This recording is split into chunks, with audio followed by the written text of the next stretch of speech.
यदि आपके बच्चों की जन्म पत्री बिना नाम की बनी हुई है और आप उसमें नाम जोड़ना चाहते हैं तो आज मैं आपको इस वीडियो में बताने वाला हूं कि आप अपने बच्चों का नाम उसकी जन्म पत्री में किस तरह से जोड़ सकते हैं और नाम जोड़ने के लिए आपको कौन कौन से डॉक्यूमेंट की जरूरत पड़ेगी। तो चलिए वीडियो को शुरू करते हैं। तो इसके लिए सबसे पहले आपको क्रोम को ओपन कर लेना है। क्रोम ओपन करने के बाद आपको यहाँ पर सरल पोर्टल सर्च कर लेना है। सर्च करने के बाद आपको यहाँ पर इस फर्स्ट वाली साइट पर क्लिक कर देना है।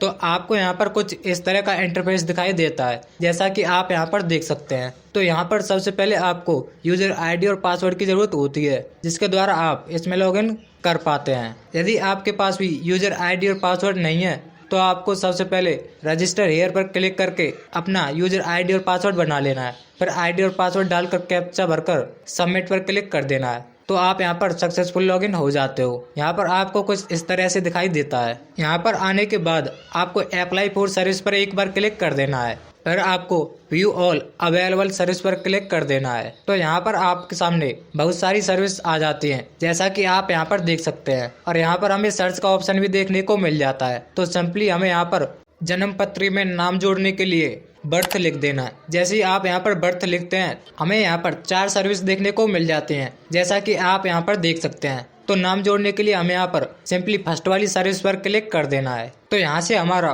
फॉर्म भरने का प्रोसेस स्टार्ट होता है। यहाँ पर आपको इस फर्स्ट वाले ऑप्शन पर क्लिक कर देना है।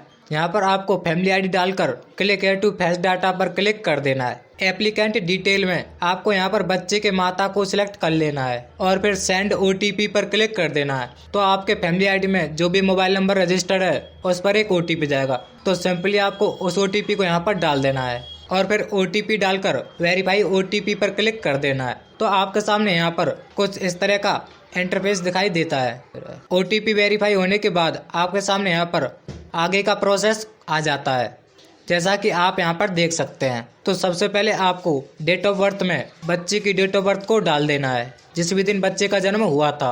रजिस्ट्रेशन नंबर में आपको बिना नाम की जन्म पत्री में जो भी रजिस्ट्रेशन नंबर है उसके लास्ट के यहाँ पर 5 अंक डाल देने हैं। मैं आपको यहाँ पर दिखा देता हूँ। दोस्तों सिंपली आपको इन 5 नंबरों को वहाँ पर डाल देना है और फिर डेट ऑफ रजिस्ट्रेशन में जिस दिन भी बर्थ सर्टिफिकेट के लिए रजिस्ट्रेशन किया था उस डेट को यहाँ पर डाल देना है। वो डेट आपकी बिना नाम की जन्म पत्री पर ही लिखी होती है। मैं आपको यहाँ पर दिखा देता हूँ। तो सिंपली आपको इस डेट को वहाँ पर डाल देना है। प्लेस ऑफ बर्थ में बच्चा जिस भी स्थान पर हुआ है उसको यहाँ पर सिलेक्ट कर लेना है। यदि घर पर हुआ है तो आपको इस वाले ऑप्शन को टिक कर लेना है और यदि किसी अस्पताल में हुआ है तो आपको इस वाले पर क्लिक कर देना है। तो सिंपली मैं यहाँ पर इसको सिलेक्ट कर लेता हूँ। सिलेक्ट करने के बाद आपके सामने यहाँ पर 2 ऑप्शन आ जाते हैं, पहला अर्बन और दूसरा रूरल। यदि बच्चे का घर किसी गांव में है तो आपको यहाँ पर रूरल को सिलेक्ट करना है और यदि किसी शहर में है तो आपको अर्बन को सिलेक्ट कर लेना है। फिर इसके बाद बच्चा जिस हॉस्पिटल में हुआ है वो कम्युनिटी के अंदर आता है या प्राइमरी के अंदर आता है या फिर गवर्नमेंट हॉस्पिटल के अंदर आता है, तो आपको यहाँ पर अपने हिसाब से उसको सिलेक्ट कर लेना है। सिलेक्ट करने के बाद आपको यहाँ पर अपनी डिस्ट्रिक्ट को सिलेक्ट कर लेना है। इस वाले ऑप्शन में जहाँ पर भी आपका हॉस्पिटल का स्थान है उसको यहाँ पर सिलेक्ट कर लेना है। सिलेक्ट करने के बाद हॉस्पिटल के नेम को यहाँ पर हिंदी में लिख देना है। फिर आपको विलेज वाले ऑप्शन में बच्चे के गांव का जो भी नाम है उसको यहाँ पर इंग्लिश में डाल देना है और फिर उसको यहाँ पर हिंदी में डाल देना है। पुलिस स्टेशन वाले ऑप्शन को आपको यहाँ पर खाली छोड़ देना है। इसके बाद नेम वाले ऑप्शन में आपको अपने बच्चे का नाम लिख देना है, जो भी नाम आपने अपने बच्चे का रखा है, और यहाँ पर आपको उसी नेम को हिंदी में लिख देना है। दोस्तों आपको यहाँ पर अपने बच्चे का नाम सही से लिख देना है। नाम लिखने के बाद आपको जेंडर को सिलेक्ट कर लेना है, लड़का है या लड़की। यहाँ पर बच्चे की माता का नाम हिंदी में लिख देना है और यहाँ पर इंग्लिश में लिख देना है। ठीक इसी तरह आपको बच्चे के पिता का नाम डाल देना है, इंग्लिश और हिंदी दोनों में। इसके बाद इस एड्रेस को कॉपी करके यहाँ पर हिंदी में डाल देना है और यहाँ पर इंग्लिश में आपको कॉपी पेस्ट कर देना है। यहाँ पर आपको कोई भी एक मोबाइल नंबर डाल देना है। यहाँ पर आपको प्रत्येक डिटेलों को सही से देख लेना है। प्रत्येक डिटेल सही होने के बाद इस कैप्चा को भरकर सबमिट पर क्लिक कर देना है। तो आपके सामने यहाँ पर दोबारा से इसका प्रीव्यू आ जाता है। तो आपको यहाँ पर फिर से एक बार अपनी डिटेलों को दोबारा से देख लेना है। सब कुछ सही होने के बाद आपको अटैच अनेक्जर पर क्लिक कर देना है। तो यहाँ पर आपके सामने कुछ इस तरह का इंटरफेस आ जाता है। यहाँ पर आपको डॉक्यूमेंट अपलोड करने होते हैं। यहाँ पर आपको कौन कौन से डॉक्यूमेंट अपलोड करने होते हैं मैं आपको बता देता हूँ। बर्थ सर्टिफिकेट वाले ऑप्शन में आपको बच्चे की बिना नाम वाली जन्म पत्री और हॉस्पिटल स्लिप को अटैच करके यहाँ पर PDF फॉर्मेट में अपलोड कर देना है, जिसका साइज 200 KB से कम होना चाहिए। इस वाले ऑप्शन में भी आपको दोबारा से इन्हीं को अपलोड कर देना है। और जॉइंट अंडरटेकिंग में आपको एफिडेविट और इन 2 फार्मों को स्कैन करके यहाँ पर अपलोड कर देना है। यदि आपको इन फार्मों को भरना नहीं आता है तो आप कमेंट करके भी बता सकते हैं, जिसके ऊपर मैं अलग से वीडियो बना दूंगा। ID प्रूफ में आपको बच्चे के माता और पिता दोनों के आधार कार्ड को स्कैन करके यहाँ पर अपलोड कर देने हैं। जॉइंट अंडरटेकिंग वाले फार्मों का लिंक मैंने वीडियो के डिस्क्रिप्शन में दे रखा है, जिस पर जाकर आप उन्हें डाउनलोड कर सकते हैं। इन सभी डॉक्यूमेंट को अपलोड करने के बाद आपको सेव अनेक्जर पर क्लिक कर देना है।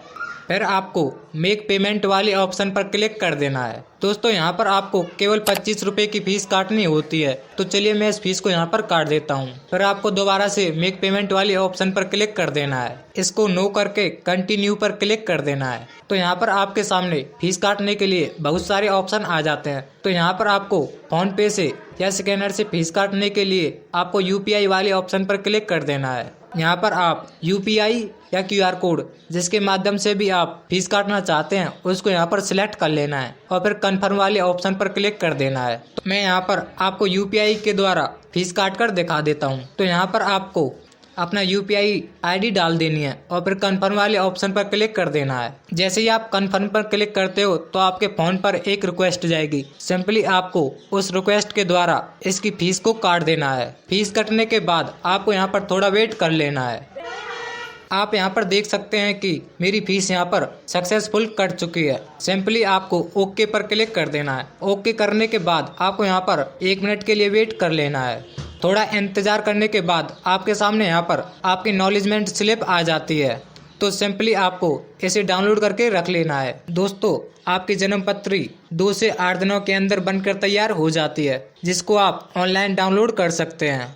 दोस्तों ये जो जन्म पत्री बन के आएगी ये बच्चे के नाम के साथ बन के आएगी। जन्म पत्री बनने के बाद आप अपने बच्चे का आधार कार्ड बनवा सकते हैं और फिर आधार कार्ड बनने के बाद आप अपने बच्चे का नाम फैमिली ID में जोड़वा सकते हैं।